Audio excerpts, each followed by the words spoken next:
Question number 1. A force of 49 Newton.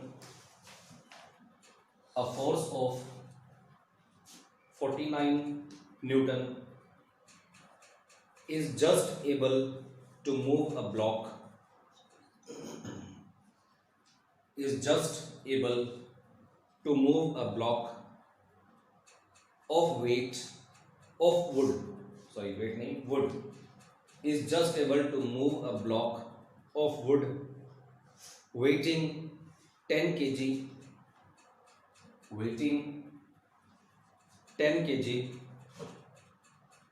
on a rough horizontal surface.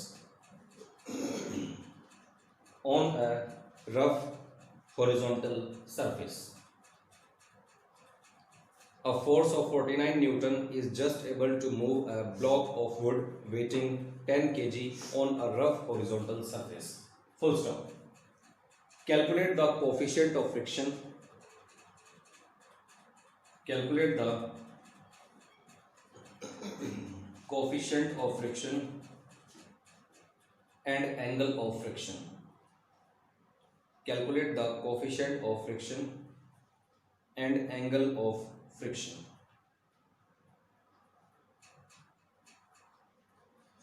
अब तुम्हें दो चीजें निकालनी है, एक तो निकालना है कोफिशिएंट ऑफ फ्रिक्शन म्यू और एक निकालना है angle of friction theta. 1 minute है, ट्राई करो, उसके बाद हम करते हैं।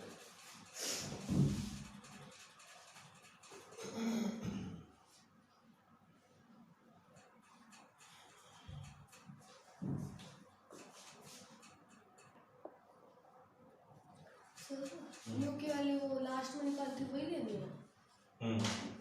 एफ बाय आर वाली। हाँ, देखो, a force of 49 Newton is just able to move a block of wood weighing 10 kg. यहाँ देखो, ये हॉरिजॉन्टल सरफेस है, इस हॉरिजॉन्टल सरफेस के ऊपर एक ब्लॉक पड़ा हुआ है, इसका मास तुम्हें गिवन है, कितना है 10 kg। ठीक है, तो तुम इसका वेट निकाल सकते हो। वेट का फॉर्मूला क्या होता है m × g। तो मास कितना है 10 kg, g की वैल्यू कितनी होती है 9.8, तो वेट कितना हो गया 98 न्यूटन। ठीक है, इतना हो गया वेट। अब तुम्हें क्या गिवन है कि तुम इसके ऊपर एक ऐसी फोर्स लगाते हो जो इसको जस्ट मूव करवा रही है, जस्ट मूव करने की कोशिश कर रही है या करना स्टार्ट कर रही है।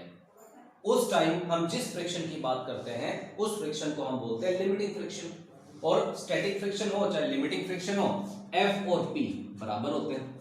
कभी भी अगर ये क्वेश्चन के अंदर गिवन हो ना कि एक ब्लॉक पड़ा है और उसके ऊपर फोर्स लग रही है और वो मूव कर रहा है, फिर तो हम F = P कभी नहीं लेंगे, उस टाइम तो P > F होगा। लेकिन अगर कभी भी क्वेश्चन के अंदर ये हो कि एक फोर्स लग रही है और वो जस्ट मूव करना शुरू कर दिया उसने, या जस्ट वो मूव कर रहा है, तो उस टाइम लिमिटिंग फ्रिक्शन की बात होती है। और उस टाइम भी P और F दोनों के दोनों क्या होते हैं बराबर। पता चला। अब यहां पर तुम्हें दो चीजें निकालनी है, एक तो निकालना है म्यू। म्यू का फॉर्मूला क्या होता है F/r, यही होता है। अब F को हम क्या लिख सकते हैं P लिख सकते हैं, क्योंकि जब हम फोर्स लगाते हैं तो वो बॉडी जस्ट मूव करना स्टार्ट करती है। ठीक है, तो उस टाइम F = P होगा। तो F की जगह पर मैंने लिख दिया P, applied force, divided by R। R का मतलब होता है नॉर्मल रिएक्शन, और नॉर्मल रिएक्शन हमेशा बॉडी के वेट को बैलेंस करता होता है।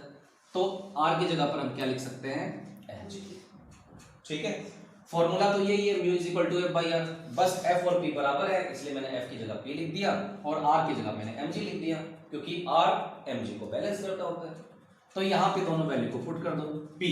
P का मतलब होता है अप्लाइड फोर्स, कितनी फोर्स लग रही है 49 न्यूटन, डिवाइडेड बाय mg का मतलब वेट, और वेट कितना है 98। कितने पे कैंसिल हो जाएगा 49 2 = 98, कितना आ गया 1/2। तो म्यू की वैल्यू कितनी आ गई 0.5। पता चला। इस तरीके से तुमने निकाल दिया कोफिशिएंट ऑफ फ्रिक्शन। अब निकालना है एंगल ऑफ फ्रिक्शन, मतलब निकालना है तुम्हें थीटा। म्यू अगर पता है तो थीटा आसानी से निकल जाएगा। कैसे? म्यू का एक फॉर्मूला होता है और वो होता है टेंजेंट थीटा। यही होता है, कल करवाया था मैंने। म्यू की वैल्यू कितनी है 0.5, यहां पर पुट करो tangent theta is equal to 0.5। यहां से तुम थीटा निकाल सकते हो, थीटा निकाल लो। ये जो टेंजेंट है उधर जाके हो जाएगा टेंजेंट इनवर्स, तो ये हो जाएगा टेंजेंट इनवर्स 0.5। इस तरीके से तुम ये एंगल ऑफ फ्रिक्शन भी निकाल सकते हो। पता चला? ठीक है, कोई डाउट? नोट करो।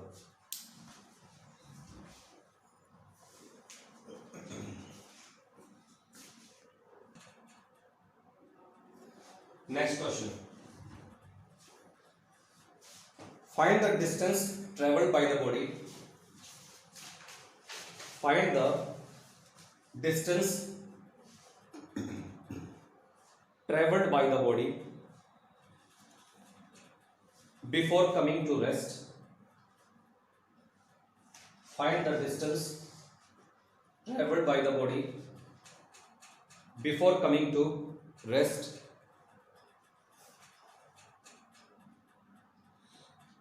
If it is moving with the speed of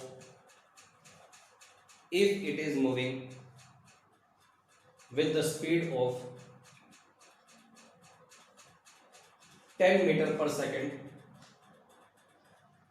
if it is moving with the speed of 10 meter per second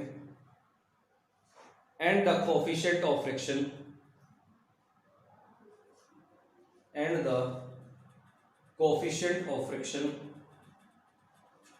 between the ground and body is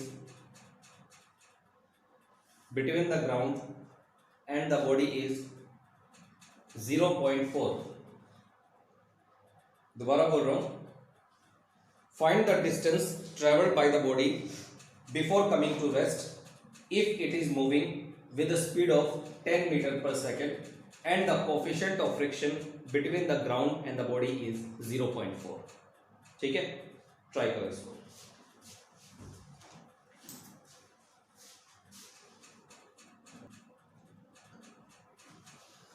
देखो यहां देखो, find the distance travelled by the body, क्या निकालनी है? एक body कितने distance travel करती है, मतलब एस निकालना है। Before coming to rest, if it is moving with the speed of 10 metre per second, एक बॉडी है वो इनिशियली 10 मीटर पर सेकेंड की वेलोसिटी के साथ मूव कर रही है और कुछ देर चलने के बाद वो रेस्ट में भी आ जाती है, मतलब उसकी फाइनल वेलोसिटी कितनी है 0। ठीक है, and the coefficient of friction between the ground and the body is 0.4। तुम्हें कोएफिशिएंट ऑफ फ्रिक्शन गिवन है और वो कितना है 0.4। तो तुम्हें क्या निकालना है कि बॉडी ने कितनी डिस्टेंस ट्रेवल की। मान लो ये वो बॉडी है, इस बॉडी के ऊपर मैंने कुछ फोर्स लगाई और वो बॉडी इनिशियली 10 मीटर पर सेकंड की वेलोसिटी के साथ मूव करने लग गई। कुछ देर जाने के बाद वो तो रुकी गई, क्यों? क्योंकि फ्रिक्शनल फोर्स लग रही है, उसको तो रुकना ही है। इनिशियल वेलोसिटी 10 है, फाइनल वेलोसिटी उसकी 0 है। वो कितना डिस्टेंस ट्रेवल करेगी वो हमें निकालना है और हिंट के लिए हमें दे रखा है कोएफिशिएंट ऑफ फ्रिक्शन। ठीक है, V, U और S, अगर ये तीनों चीजें गिवन है तो एक ही रिलेशन बनता है, क्या? V square minus U square is equal to 2AS, जो तुमने 9th में ही पढ़ा, जो प्लस सब में भी आता है। V का मतलब फाइनल वेलोसिटी, U का मतलब इनिशियल वेलोसिटी, A का मतलब एक्सेलरेशन या फिर रिटार्डेशन, S का मतलब डिस्प्लेसमेंट या डिस्टेंस। ठीक है, V तो चलो हमें गिवन है 0, U भी हमें गिवन है 10, S निकालना है, 2 कांस्टेंट है, बात रह गई A की। अगर मुझे A की वैल्यू कहीं से मिल जाए तो मैं यहां पर पुट कर दूं और क्या निकाल सकता हूं S। ठीक है, A निकालना है हमें और A निकालने के लिए हिंट है ये म्यू। कैसे निकालोगे A? Mu is equal to क्या होता है F बाई R, यही होता है म्यू। क्या हम F को MA लिख सकते हैं? F is equal to MA होता ही है। R का मतलब नॉर्मल रिएक्शन, जो हमेशा बॉडी के वेट को बैलेंस करेगा, तो R को हम क्या लिख सकते हैं mg। ठीक है, M से M कैंसिल हो गया, म्यू की वैल्यू किसके बराबर हो गई? A बाई G के बराबर। यहां से तुम A की वैल्यू निकाल लो, म्यू इंटू G। ऐसे म्यू की वैल्यू तुम्हें गिवन है, कितनी है 0.4 और G की वैल्यू पता ही है 9.8। अगर तुम इसको सोल्व करोगे तो एक्सेलरेशन आ जाएगा। पता चला? अब तुम बताओ ये एक्सेलरेशन है या रिटार्डेशन है, ये बताओ मुझे। एक बॉडी है, एक बॉडी के ऊपर मैंने फोर्स लगाई, 10 मीटर पर सेकंड की रफ्तार से ये बॉडी आगे बढ़ी और कुछ देर जाके वो रुक गई, तो लगातार इस बॉडी की स्पीड कम होती जा रही है, ज्यादा होती जा रही है? कम होती जा रही है, तभी तो जाके कहीं ना कहीं वो रुकेगी। अगर उसकी स्पीड कम होती जा रही है तो एक्सेलरेशन क्रिएट हो रहा है या रिटार्डेशन क्रिएट हो रहा है? रिटार्डेशन क्रिएट हो रहा है। तो इसलिए ये जो एक्सेलरेशन है इसके आगे एक नेगेटिव और लगा दोगे। नेगेटिव का मतलब है नेगेटिव एक्सेलरेशन, और नेगेटिव एक्सेलरेशन का मतलब होता है रिटार्डेशन। पता चला? तो इस ए की वैल्यू को यहां पर पुट कर दो, v स्केयर यानी 0 का स्केयर माइनस u स्केयर मतलब 10 का स्केयर इज इक्वल टू 2, ए का मतलब माइनस 0.4 इंटू 9.8 इंटू में s। क्या यहां से तुम s कैलकुलेट कर सकते हो? आसानी से हो जाएगा। s की जो वैल्यू है वो है 12.75 मीटर। s निकालना और इस आंसर के साथ मैच करना, ठीक है? नोट करो इसको।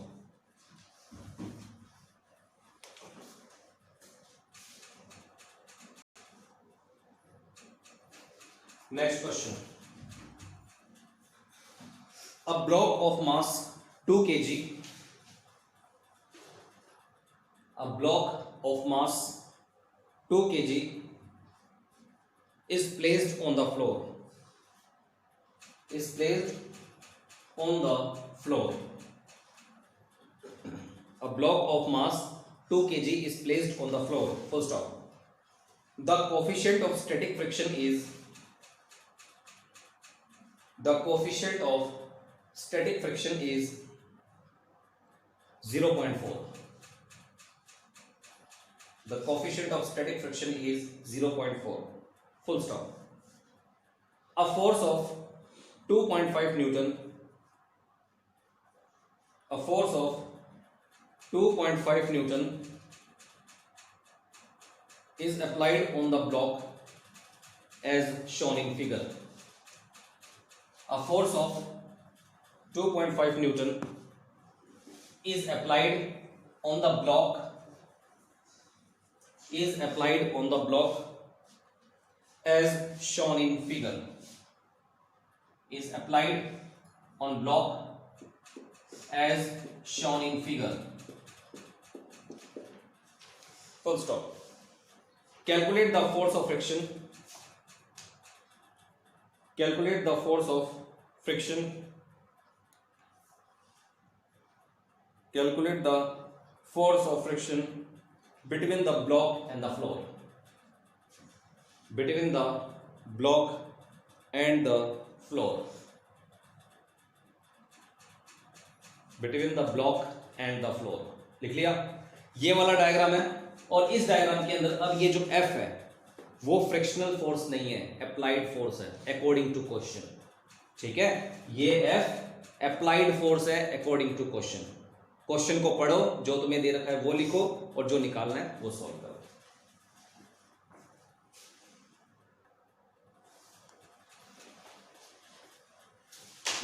देखो, a block of mass 2 kg is placed on the floor. ये जो ब्लॉक है इसका मास हमें गिवन है, कितना है? 2 kg। The coefficient of static friction is 0.4। तुम्हें म्यू एस गिवन है, म्यू एस, और इसकी वैल्यू है 0.4। कोफिशिएंट ऑफ स्टैटिक फ्रिक्शन तुम्हें गिवन है, तो एस तो लिखोगे। तो यहां पे a force F of 2.5 Newton is applied on the block. ये जो F फोर्स है वो अप्लाइड फोर्स है, इसको मैंने लिख दिया अप्लाइड फोर्स, और वो अप्लाइड फोर्स हमें गिवन है 2.5 न्यूटन। यहां पे मैं 2.5 न्यूटन की फोर्स लगा रहा हूं, तो अगर इस डायरेक्शन में फोर्स लगा रहा हूं तो इस डायरेक्शन में फ्रिक्शनल फोर्स तो आनी चाहिए। लेट कर लिया, वो फ्रिक्शनल फोर्स है F, small f। Small f का क्या मतलब है? Frictional force,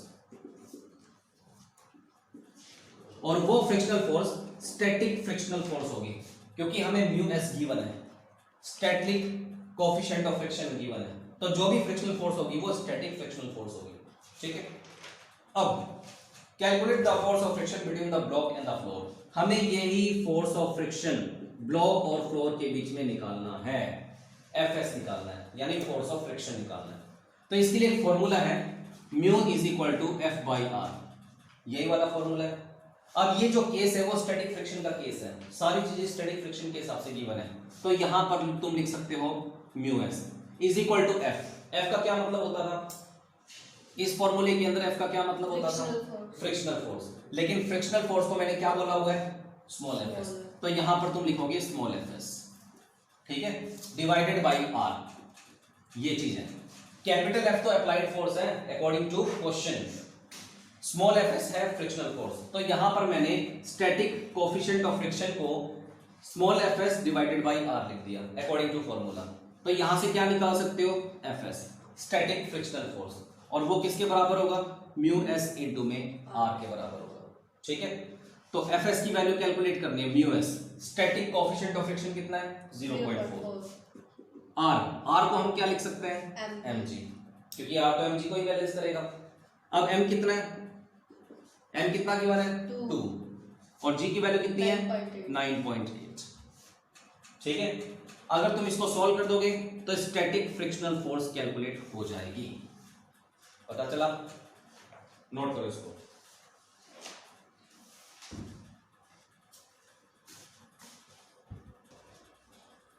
next question, next question अलग तरीके का है, इस तरीके का नहीं है। अ बॉक्स ऑफ मास 4 kg, ध्यान से लिखना, डायग्राम तुम्हें ही बनाना है। अ box of mass 4 kg, a box of mass 4 kg is placed on the wooden plank,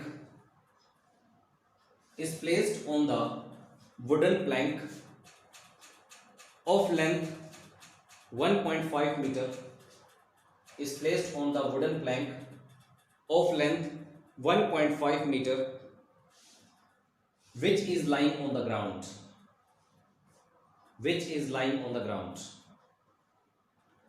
full stop. The plank is lifted from one end along its length. The plank is lifted from one end along its length so that it becomes inclined.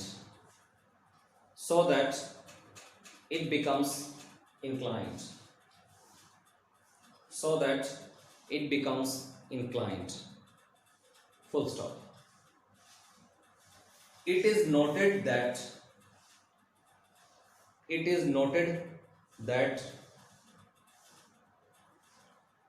when the vertical height of the top end of the plank, when the vertical height of the top end of the plank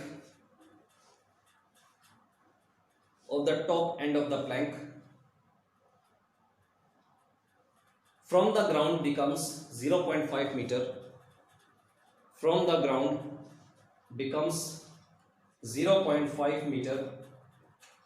then 0.5 meter, then the box begins to slide.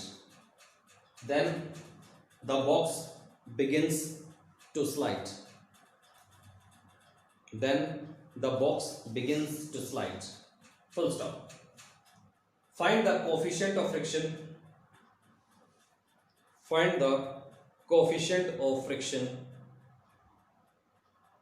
between the box and the plank. Find the coefficient of friction between the box and the plank.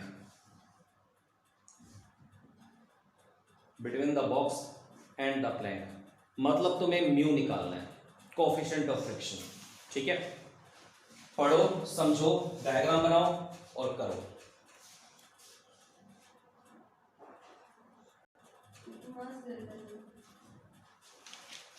देखो, पहले तो मैं statement पढ़ता हूं और ध्यान से सुनना, क्योंकि ऐसे 2-3 क्वेश्चन और है। A box of mass 4 kg is placed on the wooden plank of length 1.5 meter which is lying on the ground.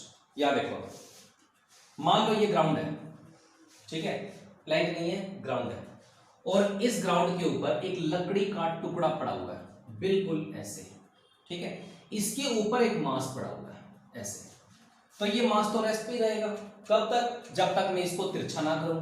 तो अब मैंने क्या किया, ये जो प्लैंक है ना, इसका एक सिरा तो मैंने रखा एज इट इज जहां पर है, लेकिन दूसरे सिरे को पकड़ के मैं ऊपर उठाना शुरू कर दिया मैंने। तो एक पर्टिकुलर हाइट के ऊपर जाने के बाद तो ये ब्लॉक नीचे सरकना शुरू हो जाएगा ना। तो मैंने क्या किया, अब इस प्लैंक को मैंने तिरछा करना शुरू कर दिया, ये वही ग्राउंड है और ये मान लो प्लैंक है, ये प्लैंक है, इस प्लैंक को मैंने अल्फा एंगल के ऊपर तिरछा कर दिया, और इसकी जो हाइट है उसकी हाइट को मैंने एक पर्टिकुलर हाइट बना दी। अब क्वेश्चन को आगे पढ़ते हैं। A box of 4 kg is placed on the wooden plank of length 1.5 मीटर। ये जो वुडन प्लैंक है इसकी तो मैं लेंथ गिवन है, कितनी है, 1.5 मीटर, ठीक है, which is lying on the ground. The plank is lifted from one end along its length so that it becomes inclined. ये जो प्लैंक जो ग्राउंड के ऊपर पड़ा हुआ था ना, इसके एक सिरे को मैं ऊपर उठाना शुरू कर देता हूं ताकि ये इंक्लाइंड हो जाए, ठीक है। अब ये जो प्लेन है वो ग्राउंड के साथ नहीं है, उसको मैंने इंक्लाइन कर दिया, और कितने एंगल के ऊपर, एंगल ऑफ रिपोज के ऊपर। जब मैं ये वाला एंगल ऑफ रिपोज के ऊपर कर देता हूं तो उस टाइम इसके ऊपर कोई भी चीज पड़ी हो वो नीचे स्लाइड करना तो शुरू करेगी, ठीक है। अब it is noted that when the vertical height of the top end of the plank from the ground becomes 0.5, the box begins to slide. Question के अंदर सबसे बड़ा हिंट यही है कि प्लैंक के इस सिरे को मैंने ऊपर उठाना शुरू कर दिया था, और जब ये वाली जो वर्टिकल हाइट है जब वो हो जाती है 0.5 मीटर, तो उस टाइम यहां पर एक ऐसा एंगल क्रिएट होता है कि यहां पर जो ब्लॉक पड़ा हुआ था ना वो नीचे स्लाइड करना शुरू कर देता है, ठीक है। जब वर्टिकल हाइट 0.5 मीटर क्रिएट कर देते हैं हम, तो उस टाइम ये जो ब्लॉक है वो यहां पर टिक ही नहीं पाता, वो नीचे सरकना शुरू कर देता है। क्वेश्चन के अंदर ये गिवन है, मतलब ये बन गई ट्राइंगल, ट्राइंगल का हाइपोटेन्यूज तुम्हें गिवन है, परपेंडिकुलर तुम्हें गिवन है। क्या तुम ट्राइंगल का ये बेस निकाल सकते हो पाइथागोरस थ्योरम लगा सकते हो ना। तो यहां पर ए, यहां पर बी और यहां पर सी, तो तुम्हें AC निकालना है। AC according to Pythagoras theorem क्या होगा, AB का स्क्वायर माइनस BC का स्क्वायर, ठीक है। तो यहां पर AC निकाल लो, AB कितना है 1.5, तो 1.5 का स्क्वायर माइनस BC कितना है 0.5, इसका स्क्वायर। जब तुम इसको सॉल्व करोगे तो बेस आ जाएगा, AC आ जाएगा, ठीक है। अब तुम्हें क्या निकालना है, find the coefficient of friction between the block and the plank. तुम्हें निकालना है कोएफिशिएंट ऑफ फ्रिक्शन, म्यू निकालना है।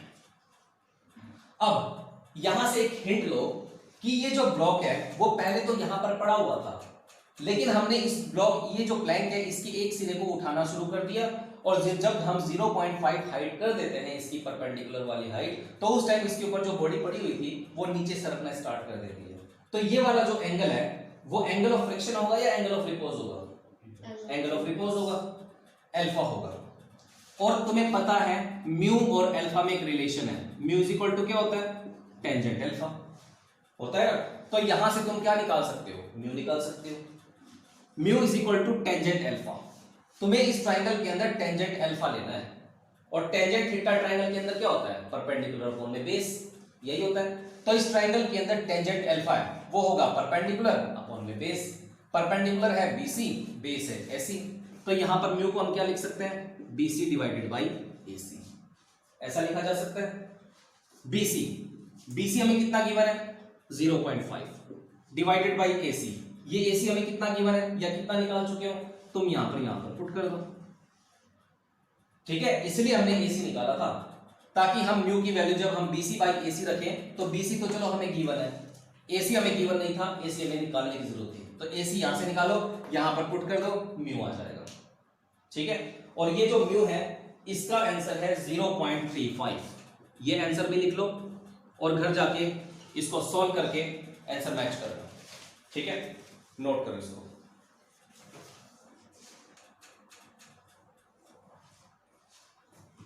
Next question, a block of mass 10 kg a block of mass 10 kg is sliding on the surface. A block of mass 10 kg is sliding on the surface inclined at the angle of is sliding on the surface inclined at the angle of 30 degree with the horizontal. Inclined at the angle of 30 degree with the horizontal. Inclined at the 30 degree with the horizontal. Full stop. Calculate the acceleration of the block. Calculate the acceleration of the block if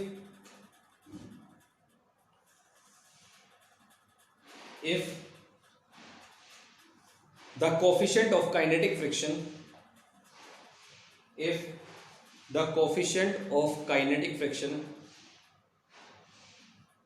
between the block and the surface is 0.5. Between the block and the surface is 0.5. बिल्कुल ही आसान सा question है. Acceleration निकालना है. Acceleration का formula use करो इसको.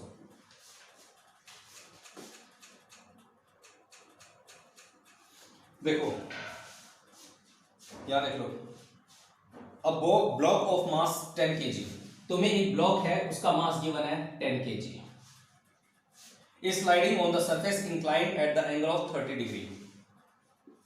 जिस सरफेस के ऊपर ये ब्लॉक पड़ा हुआ है वो इंक्लाइंड फॉर्म में है और एंगल बन रहा है 30 डिग्री विद द हॉरिजॉन्टल.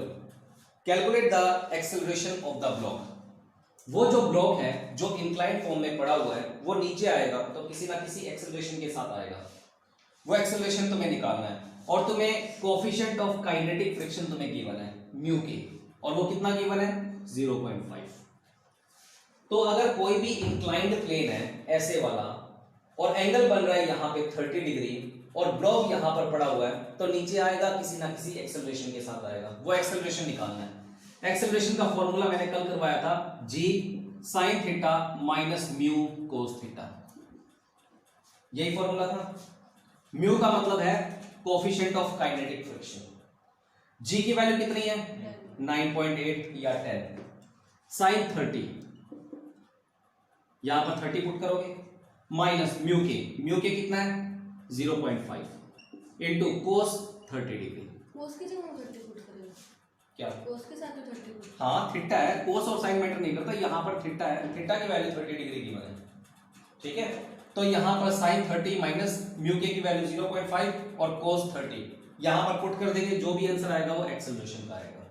और इसका आंसर लिख लो 0.6 कुछ है 0.657 मीटर पर सेकेंड स्क्वायर. ये एक्सेलरेशन का आंसर आएगा. बहुत ही आसान सा क्वेश्चन है. मास का क्या काम होगा? मास का कोई काम नहीं है, कोई दिक्कत नहीं है. जरूरी नहीं है कि जो चीज गिवन हो उसका यूज हो, कोई जरूरी नहीं है.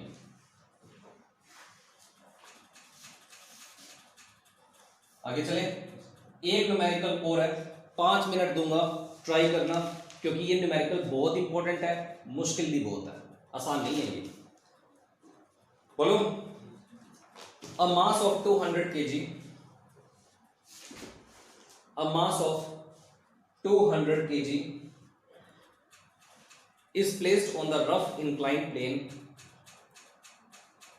A mass of 200 kg is placed on the rough inclined plane of angle 30 degree. On the rough inclined plane of angle 30 degree. Full stop. If coefficient of limiting friction is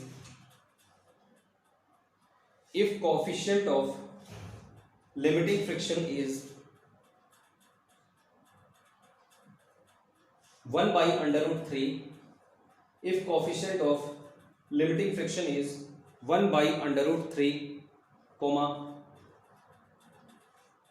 find the least force and greatest force. Find the least force and greatest force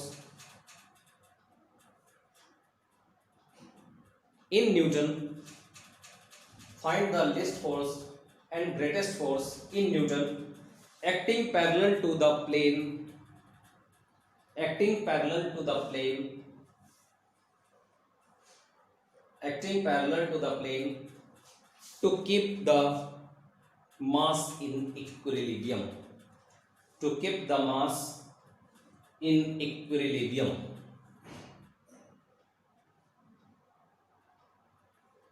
To keep the mass in equilibrium. Question को पढ़ो, diagram खुद बनाओ। Free body diagram बनेगा इसमें। सारी forces को देखो कि कौन सी फोर्स कहां लग रही है, वेट कहां लग रहा है, नॉर्मल रिएक्शन कहां लग रहा है, फ्रिक्शनल फोर्स कहां लग रही है, सारी चीजें डायग्राम के अंदर ड्रॉ करो। उसके बाद देखो कि तुम्हें मैक्सिमम और मिनिमम क्या निकालना है, या लीस्ट और मैक्सिमम। इस क्वेश्चन को करने के लिए हमें इक्विलिब्रियम नाम के वर्ड का अच्छे तरीके से पता होना चाहिए। इक्विलिब्रियम का मतलब क्या है? जैसे कि मैं यहां पर खड़ा हूं, एक बच्चा मेरे को उस तरफ हाथ पकड़ के खींच रहा है 5 न्यूटन फोर्स के साथ, ठीक है। दूसरा बच्चा मुझे इस तरफ खींच रहा है इस हाथ को पकड़ के 6 न्यूटन फोर्स के साथ। ये बच्चा तो 5 न्यूटन फोर्स के साथ खींच रहा है, ये बच्चा 6 न्यूटन फोर्स के साथ खींच रहा है। बताओ मैं यहां रहूंगा या उसकी तरफ मूव करूंगा या यहां मूव करूंगा? मैं तो उसकी तरफ मूव करूंगा, ठीक है। अगर मैं आगे मूव कर जाता हूं तो मैं इक्विलिब्रियम पे नहीं हूं। मैं इक्विलिब्रियम पे तब हूं जब मेरे ऊपर नेट फोर्स कितनी लगे? 0। चलो ठीक है, नीचे का वेट ऊपर के नॉर्मल रिएक्शन के साथ बैलेंस हो रहा है, कोई दिक्कत नहीं। लेकिन इस तरफ तो 5 न्यूटन फोर्स लग रही है और इस तरफ लग रही है 6 न्यूटन। क्या ये बैलेंस फोर्स है? बैलेंस फोर्स तो नहीं है। तो मैं इक्विलिब्रियम पे नहीं रहूंगा। मैं इक्विलिब्रियम में कब रहूंगा? जब ये दोनों या तो 5 न्यूटन की फोर्स लगाए या दोनों 6 न्यूटन की फोर्स लगाए, तब जाके मैं यहां पर रेस्ट पे रह सकूंगा और तब जाके मैं इक्विलिब्रियम पोजीशन को गेन करूंगा, ठीक है। इस इक्विलिब्रियम के वर्ड के साथ ये वाला न्यूमेरिकल है। अब हम न्यूमेरिकल पढ़ते हैं और उसका डायग्राम ड्रॉ करते हैं। A mass of 200 kg is placed on the rough inclined plane of angle 30 degree. एक प्लेन है, ये इस तरीके से डायग्राम है। यहां पर जो एंगल बना हुआ है वो 30 डिग्री है और यहां पर एक ब्लॉक पड़ा हुआ है और इस ब्लॉक का मास हमें गिवन है, कितना है? 200 kg। कुछ ऐसे वाला डायग्राम है। उसके बाद if the coefficient of limiting friction is 1/√3, तुम्हें coefficient of limiting friction given है और वो कितना है?